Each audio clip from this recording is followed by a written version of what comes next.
Yeah, the Beck era was certainly, you know, where all that stuff was really kind of the best of the Yardbirds was done. But when I was a kid, I got a hold of vinyl of the Yardbirds live at the Anderson Theater with young Jim Page. And I got to say his playing in that period, that telly with that whatever fuzz he was using, man, that sounded good. That's arguably some of his best playing. You know what I mean? Yeah, here's what I got. I had this one made for me by you're familiar with the guys over at Solar Sound and Anthony McCarry's music, right? Yeah. David Main had made me this one for the tour. And this was the prototype of the Mark I's that they did. And this thing is just an amazing beast. This thing does everything you want it to do. Awesome.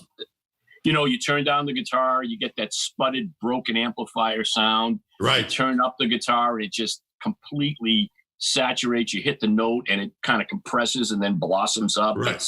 It's so much fun to play that box. Yeah. Now, do you find with fuzzes like that, it's always good to have them the first thing, right? In the chain? Because the guitar right to the fuzz. Yeah. But it was interesting because you see a lot of pictures of Hendrix, and it was the wah-wah pedal first. Yeah, which is weird. And sometimes that works, and sometimes it doesn't. It doesn't work with all fuzz boxes. Sometimes with certain fuzz boxes, it sounds terrible, but with some, it sounds okay. Right. But you always see those pictures of Jimi. When I saw Jimi live, he was using two fuzz faces. He had the wah-wah, and he had a gray fuzz face and a red fuzz face. No Univibe when I saw him. I saw him in 68. Awesome. When you were 10. 15. I'm trying to help you out here, John. What, do you get some kind of special non-aging filter over this thing or something? One of the things I love of that era in general was just, you see those pictures or even some footage of like, Hendrix being walked to the stage, through the crowd, and he's got like his pedals in hand. Yeah, you know what I mean? Yeah.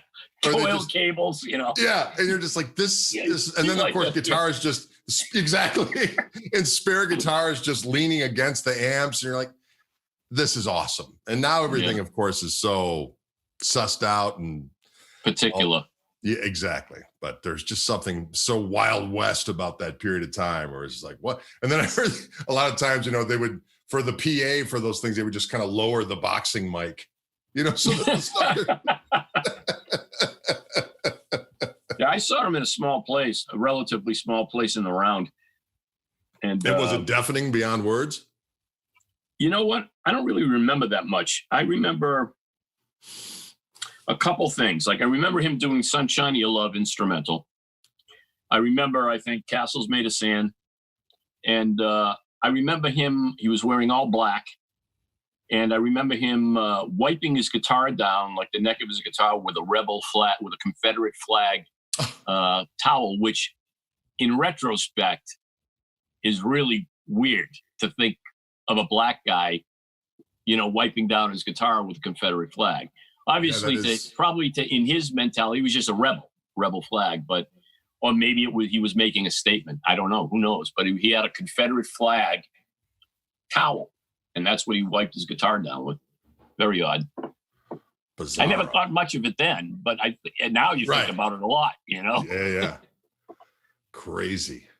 And so it was the original experience. It was Noel Redding, and he was using Sun Coliseum 2000s. And Jimi had. Yeah, Sun Coliseum 2000. It was Mitch, and I took 3 pictures with my Instamatic, but they look about this big. And literally, Greg, I was 10 feet from Jimi.